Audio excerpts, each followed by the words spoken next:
merci à vous tous d'être venus à cette petite conférence de presse express et inopinée pour présenter nos deux nouveaux joueurs. Je pense qu'ils n'ont pas besoin d'être présentés puisqu'on a déjà fait la publication sur Facebook et sont deux joueurs continentalement connus au niveau international. Mais suite à beaucoup de doléances, les journalistes qui s'intéressent de plus en plus au football et à la demande générale, on a préféré faire une conférence de presse. Si vous avez des questions à leur poser, si vous avez des questions à poser à tout le monde d'ailleurs, au coach qui est là, sur cette nouvelle saison, sur les nouveaux objectifs. Nous, on n'a pas caché depuis l'année dernière que nos objectifs, c'est toujours l'excellence. C'est de regarder vers le haut, d'aller chercher ces clubs qui jouent chaque année les poules, que ce soit de la Champions League ou de la Coupe de la Confédération. Notre parcours de l'année dernière nous a donné beaucoup d'espoir et c'est pour ça que cette année, on a essayé de trouver des renforts. Évidemment, notre football est toujours naissant, il y a toujours un manque, surtout au niveau de l'expérience. L'année dernière, on a constaté que, par exemple, notre élimination contre le Raja n'était pas due à la vivacité, à la technicité, à tout ça, mais c'était surtout l'expérience qui nous a manqué de ces grands événements contre des grandes équipes, l'expérience au niveau tactique. Et dès que vous allez sur le niveau international, vous affrontez ce qu'il y a de mieux en Afrique, que ce soit les clubs maghrébins ou les clubs africains. Et donc, avec ces deux renforts qui viennent d'arriver, on espère combler ces lacunes d'expérience qui nous restent pour jouer ces coupes africaines. Ça fait pas longtemps qu'on a recommencé à jouer des coupes continentales et on espère essayer de rattraper très vite notre retard et que ces deux joueurs pourront apporter au groupe leur expérience surtout. C'est Mohamed Boussoulé de Naglo Sport, c'est Monsieur le Président. Est-ce que les deux nouveaux recrues sont recrutés uniquement pour les compétitions internationales ou seront présents pour les matchs du championnat? Non, nous on ne recrute pas uniquement pour la Coupe d'Afrique ou la Coupe arabe. Ils sont là pour faire partie intégrante de l'effectif, jouer le championnat. De toute façon, personne ne peut venir dans une équipe. Au football, c'est un sport collectif. Tu ne peux pas amener un joueur comme ça, le parachuter dans une équipe et jouer juste pour les coupes. Ça ne marche jamais, ça. D'ailleurs, on le voit toujours, même les équipes nationales avec des grands joueurs. Par exemple, l'Argentine, c'est l'exemple le plus criant. Ils ont une pléthore de joueurs extraordinaires en club et ils n'arrivent pas à faire la symbiose parce qu'ils n'ont pas assez de matchs. Ils sont là à disposition de l'entraîneur pour tous les matchs championnat. Autant on veut faire un beau parcours en Coupe d'Afrique, mais notre priorité, c'est toujours le championnat, la Coupe nationale, et bien sûr de représenter au mieux notre pays, notre championnat au niveau international. Non, je comprends que toujours, il est clair que ce sont deux joueurs internationaux, ce sont deux joueurs qui viennent d'un grand championnat. L'effort financier qui est fait par FC Nouadhibou est à la mesure des ambitions qu'on a. On n'aime pas trop parler que ce soit des salaires des joueurs, même sortant de l'académie, et on a une politique un peu de confidentialité. La seule chose que je peux vous dire là-dessus, c'est que plus notre championnat avance, plus la Mauritanie est en train de gagner des galons, plus nous avons des moyens qui se passent dans le monde international du football, de faire des mécanismes financiers où le football est un business et les gens viennent pour investir, miser sur des joueurs, miser sur des clubs afin que ces joueurs prennent de la valeur et après avoir une part évidemment dans la revente. Nous, on n'est pas plus bête entre guillemets que n'importe quel club européen ou autre club africain. On s'est renseigné, on a commencé à apprendre sur ces mécanismes-là et c'est pour cela qu'on a pu faire revenir et attirer ces joueurs-là. Bon, ces joueurs-là ne sont pas là uniquement pour la partie financière, ce sont des compétiteurs. La Mauritanie est en train de prendre, ça surprend certains. Je vois des commentaires amusés de certains supporters tunisiens qui n'ont pas encore affronté nos clubs sérieusement, comme les Marocains l'année dernière, où ça rigole un peu, ça ricane, ça connaît la Mauritanie d'il y a 10 ans, le football mauritanien d'il y a 10 ans. mais je peux vous garantir que, par exemple, à Casablanca, les supporters parlent autrement de nous que l'année dernière. Le respect, ça se gagne, que ce soit sur le monde sportif, le monde financier. Et plus vous arrivez à compétir, plus vous arrivez à gagner, il n'y a pas de secret. Vous n'avez même pas besoin d'aller chercher les gens, comme vous voyez derrière nous, les sponsors. Il y a 2 ans, il n'y avait aucun sponsor ici, à part les sociétés locales. Tous les résultats amènent les bonnes choses. Et c'est exactement ce qui s'est passé.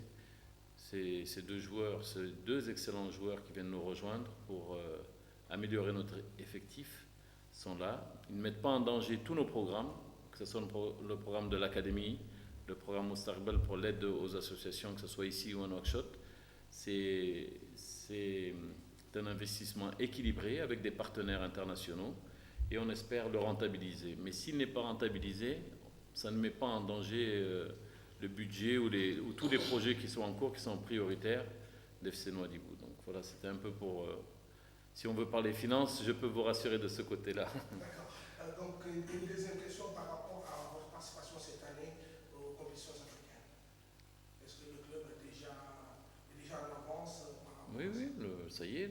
D'ailleurs, on joue bientôt, je crois, c'est en novembre. C'est en novembre, le premier match, c'est en novembre. Il n'y a pas eu encore le tirage au sort, mais il aura lieu bientôt. Je crois que nos licences sont déjà prêtes, normalement. Il n'y a aucun problème, on est inscrit, on se prépare et Inch'Allah, on va réussir. C'est passé par les préliminaires Oui, il y a toujours les préliminaires. Il y a deux tours, je crois, éliminatoires et après vous rentrez dans les poules. Bon, disons tout simplement que les préparatifs vont bon train. La finale, nous la préparons depuis avant d'aller en vacances parce qu'à tout moment, on se disait que le match de la finale devait se jouer. Et tout récemment encore, il y avait une autre date. Et j'ose croire que la date du 20 sera la date finale pour la finale. La date du 20 octobre, parce qu'on nous a parlé du 20 octobre. Sinon, l'équipe se prépare minutieusement tous les jours et nous attendons ce match avec beaucoup d'entrain et puis tous les joueurs sont au beau fixe, tous les joueurs sont en super forme, je peux le dire, avec assurance. Et vous l'avez sans doute remarqué lors des 2 premières journées du championnat. Et puis, lorsqu'un journaliste vous envoie des compliments comme vous avez fait là, il faut prendre ça avec beaucoup de joie parce que demain, ça pourrait être aussi je n'ose pas le dire, mais les tomates aussi. Bon, je dis merci des compliments. Bon, on verra bien. Il est sur une pente ascendante. Et comme vous l'avez dit, c'est un très bon gardien. Et nous espérons qu'il aura assez de temps de jeu également.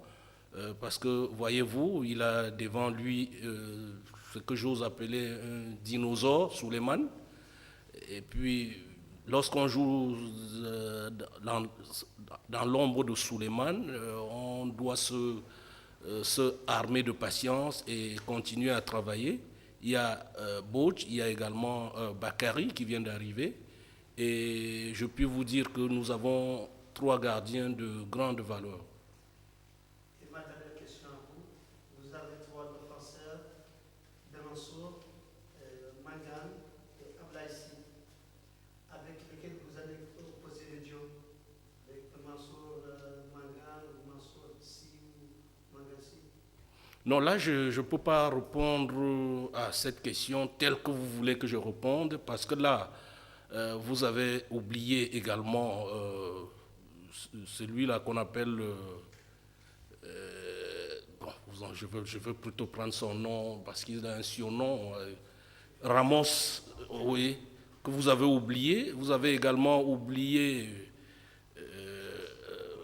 Boch, également, qui vient de notre centre de formation, qui est un défenseur à prendre très au sérieux. Disons qu'ils sont 5 sur la ligne de départ et ne jouera que celui qui sera le mieux en forme parce que là, en compétition, il est toujours de bon ton qu'on fasse jouer la concurrence. C'est vrai, il y a l'expérience à côté, mais la concurrence aussi suscite et stimule le bon résultat. Je voudrais tout simplement, avant de clôturer, parce que vous avez dit qu'il s'agissait de la dernière question, dire un peu mon embarras. Vous voyez, on nous avait appris à l'école que l'éloquence, c'est un don de l'âme qui nous rend maîtres du cœur et de l'esprit des autres. Je vais un peu paraphraser le président de la Fédération mauritanienne de football, qui un soir avait dit, quand vous prenez la parole après Aziz, dites-vous que vous n'allez rien dire parce qu'il a tout dit. Et je crois que le président avait tout dit. C'est la raison pour laquelle vous me voyez tout simplement un peu embarrassé.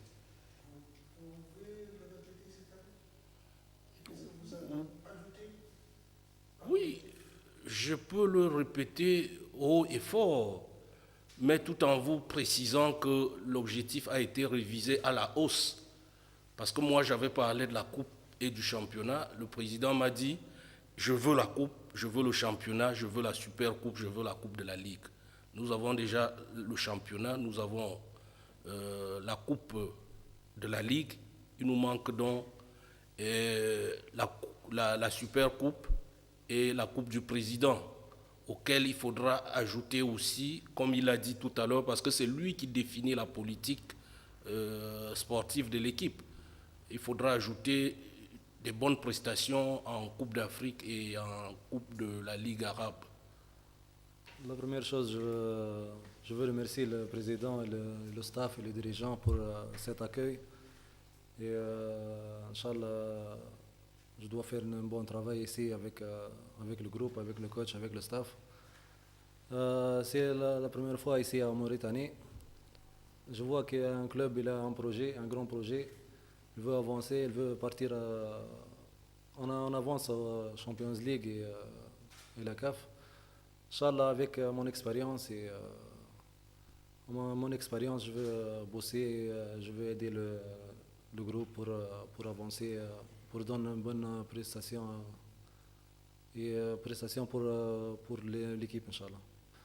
Moi, je suis venu ici pour un défi. Parce que j'ai un peu au championnat de Tunisie, j'ai 2 ans, j'ai pas joué le Champions League et la CAF et tout. Et j'ai aimé cette projet pour revenir dans de bonnes conditions et l'équipe elle va avancer avec nous, Inch'Allah. J'ai passé avec beaucoup de clubs. Et, vous avez marqué plus de buts. C'est 2011-2012. J'ai marqué beaucoup avec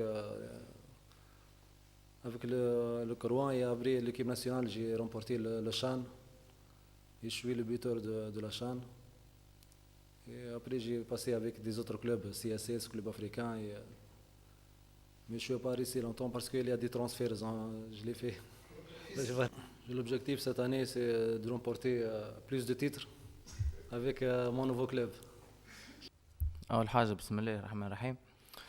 والله صحيح كما قلت الدوري الموريتاني معناتها بورما معناتها دوري جديد معناتها دوري معناتها ما نعرفوش مي كي صار الكونتاكت دخلت معناتها وشفت على اليوتيوب ودخلت معناتها نشوف الدوري وكل شيء لقيتو الدوري معناتها محترم دوري معناتها قاعد يطلع بشوية بشوية سورتو ذكرت لي فما ايكيب ناسيونال جات لعبت كونتر موريتانيا لهنا زاده وكل شيء تفرجت فيه الماتش دونك معناتها دوري ممتاز دوري يشجع باش يجي لهنا واحد اكسبيرينس جديده كما قلت معناتها ديفي جديد تحدي جديد انا نحب التحديات سورتو كما قلت معناتها عديت 8 في الاسبيرانس معناتها 8 معناتها كل عام تحدي كل عام اوبجيكتيف جديد دونك العام هذايا كما قلت كي صار الكونتاكت حكاو لي على البروجي نتاع ليكيب حكاو لي على لي زوبجيكتيف نتاعهم وكل شيء دونك قلت بوركوا با نجي ونعاون معناتها وحاجه هذه كما نقولوا تزيدني كان اكسبيريونس وان شاء الله اللي فيه الخير بيصير فيه ان شاء الله والله نظرة باهية سورتو انا تو صافي دو جور ملي جيت قاعد نشوف لونترينمون معناتها فما دي جوار بالحق معناتها فما دي جوار عندهم بون كاليتي معناتها شوف دي جوار معناتها باهيين برشا كاليتي باهية زاد على الاخر جوست كيما قلت شوية انكادرمون شوية معناتها حاجات اللي معناتها حاجات صغيرة معناتها اللي في الكرة اللي مازالت كما نقولوا مازالت في موريتانيا نحس اللي مازالت ماهيش معناتها مركزين عليها برشا فهمت اللي هي اللي حاجات صغار اللي من الحاجات الصغار يوليو معناتها حاجات كبار يوليو حاجات معناتها يتعاملوا عليهم وكل شيء دونك ان شاء الله معناتها بالاكسبيريونس نتاعي صغيره معناتها ان شاء الله نضيف هذا للكلوب ان شاء الله معناتها نتكلم ونحكي ومع الاولاد ومع الجروب ومع كل شيء ان شاء الله هذه نضيفهم خاطر باش نتقدموا لازم نقدموا في كل شيء معناتها وان شاء الله لي زوبجيكتيف نتاعنا سورتو نحققهم اول حاجه الكوب الجمعه الجايه ان شاء الله معناتها اول اوبجيكتيف هذا ومن بعد نبداو نحضروا للكوب دافريك ان شاء الله. لا احنا مازلنا معناتها ما صارش معناتها ما صارش كونتاكت مع المدرب باش نحكيو في التفاصيل ومازلت معناتها توا عندنا دو جور اونترينمون كملوا cette semaine عندنا الجمعه هذه معناتها ترافاي فيزيك و dès la semaine prochaine on va discuter avec le coach et avec l'entraînement et tout on va avancer inchallah on va faire un bon travail inchallah. Quand vous parlez du gardien de but, quand on parle d'expérience, il ne faut pas entendre seulement l'expérience sur le terrain. Je voulais préciser ça parce que nous on parle de ça comme si tout le monde est au courant de tout ce qu'on fait et à quoi on réfléchit. C'est la question justement qui m'a rappelé ce point-là de Kao, le gardien de but. Ici, nous, on a constaté que notre football étant assez jeune, les joueurs mauritaniens sont, on va dire, assez innocents. On n'a pas une mentalité de professionnel. Beaucoup de générations sont perdues, nous, de l'académie, parce que les joueurs ne savent pas c'est quoi être un footballeur professionnel. Quand vous posez la question de Kao par rapport à Souleymane, chez nous, le jeune a trop de respect par rapport à son grand frère. On a vu ça, on a vu des scènes ici que je n'ose même pas dire parce que ça dégraderait l'image de notre football. Mais ces deux joueurs qu'on a amenés ici, c'est non seulement pour donner une expérience sur le terrain, une expérience tactique, une expérience, une rigueur, etc., un professionnalisme, mais surtout en dehors du terrain. Pour que les jeunes joueurs et les moins jeunes comprennent c'est quoi la concurrence. Parce que tout le monde sait c'est quoi la concurrence. Mais ici, je sais que quand tu demandes à des joueurs, c'est qui tes concurrents devant le groupe, ils n'osent même pas les dire. Que ce soit à Nouadhibou ou à l'équipe nationale ou des joueurs locaux, comme on les appelle, ils n'ont pas cette notion-là, cet esprit de professionnalisme. Ils ne savent pas que deux amis, ils peuvent être concurrents, mais c'est pour le bien de l'autre. Qu'il ne peut pas réussir s'il n'a pas un concurrent ou un vis-à-vis sérieux. Vous comprenez ? Même ces joueurs expérimentés, si les joueurs viennent, ce sont des joueurs qui étaient en Tunisie, bon, c'est bon, je vais aller sur le banc, eux, ils vont chuter. Eux, ils ont besoin de concurrents, ils ont besoin de gens qui menacent leur poste, qui les mettent en compétition, etc. Quand tu poses la question sur les défenseurs, toutes les équipes ont 4 défenseurs minimum axiaux. Et les 2 meilleurs viennent sur le terrain parce qu'ils ont le mieux travaillé, ils ont le mieux appliquer les consignes de l'entraîneur, ils ont eu peut-être aussi la chance ou ils ont plus de motivation, mais s'ils n'étaient que 2, je peux vous garantir qu'ils vont être 2 joueurs mauvais dans l'axe.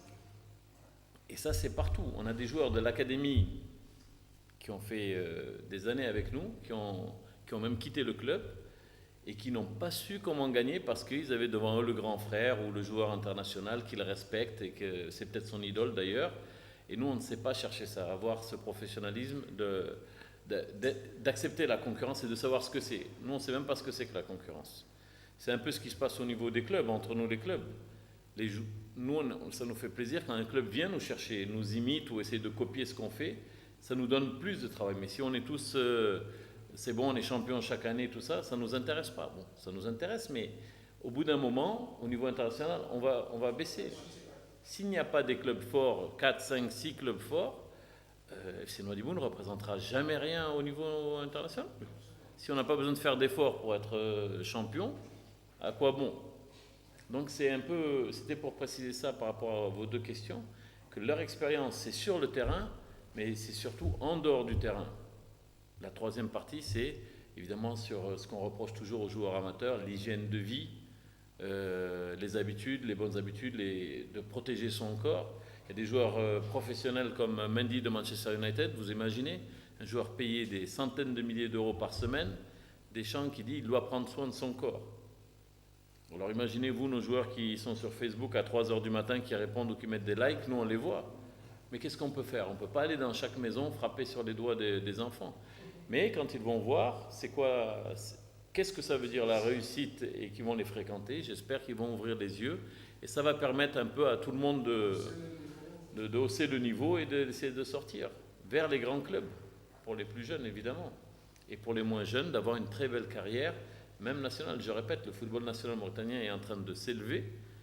Si vous demandez à n'importe quel supporter d'il y a 5 ans, 6 ans, même nous, on connaît notre valeur. Mais je peux vous garantir depuis 2 ans, et Inch'Allah, vendredi, ça va peut-être une grande première. On a la chance de pouvoir se qualifier dès vendredi pour une Coupe d'Afrique. Qu'est-ce qui pouvait parler de ça il y a... Allez, même l'année dernière, ou après même la CHAN cette année, hein? Et vous voyez que nous avons 3 joueurs qui ont été appelés. Ils n'ont rien à envier à certains internationaux qui jouent. Mais pourquoi ils lèvent le niveau? Pourquoi l'entraîneur constate qu'ils ont une motivation supplémentaire? C'est parce que justement, ils voient ces joueurs qui viennent de l'étranger, enfin surtout de l'Europe, ils voient leur niveau et ils ont une référence. Donc ils savent que pour aller les chercher dans l'équipe nationale, chez les A, il faut qu'ils redoublent d'efforts. De là, les performances. Mais ça, c'est un tout. On le dit comme ça, mais tant qu'on ne le voit pas, tant qu'on le sent pas tous les jours à côté de nous, donc on espère que ces joueurs-là vont nous apporter un peu tout cela, Inch'Allah. Et à nous-mêmes, nous faire grandir, nous. Je suis sûr qu'avec les clubs par lesquels ils sont passés, l'expérience qu'ils ont passée, ils vont nous faire même grandir, nous, le staff, etc., etc. Et vous, les journalistes. En tout cas, on vous remercie beaucoup et on les souhaite bonne chance. Souhaitons que la réussite soit au rendez-vous parce qu'en Europe, qu'on soit journaliste, on est de Nouadhibou et la fierté de Nouadhibou, c'est la nôtre. Mais c'est à eux de travailler. C'est à eux de travailler. Les présidents de clubs, les autres administrations doivent travailler. Nous sommes les concurrents les plus difficiles. Peut-être les gens se sont habitués pendant 4 ans où on était occupés à mettre en place notre académie, à mettre tout ça. On a laissé un peu la place. Certains en ont profité, ben c'est tant mieux, mais ils devaient se préparer au retour plus fort. Et nous, on espère que d'autres clubs vont émerger encore plus fort. Mais si eux ne sont pas capables, moi je vous garantis qu'FC Nouadhibou fera le boulot. Et si on doit dominer pendant 10 ans, on dominera pendant 10 ans. Moi, tout ce que je veux, nous, pour notre ambiance, il nous faut des concurrents. Si vous me dites on va être le Bayern Munich, bon, pas cette année, mais de l'année dernière, ou FC Barcelone de Guardiola, on va taper tout le monde 10-0, quelque part, ça ne m'intéresse pas. Ça veut dire qu'on est un peu le borgne dans le royaume des aveugles. Mais si on doit passer par là, moi, je n'ai pas de problème. Moi, maintenant, je regarde vers le haut, je ne regarde pas vers le bas. C'est à eux de regarder vers nous. Nous, on regarde, comme je dis toujours, on regarde nos références. Les gens qu'on va aller chercher, c'est Espérance de Tunis, c'est Raja de Casablanca, le Wydad, TP Mazembe, Niema, Vita Club ou Vita Sport, la SEC Mimosa, Diambar pour l'organisation et l'académie. On ne va pas regarder en bas, c'est à eux de regarder vers nous et de nous poursuivre.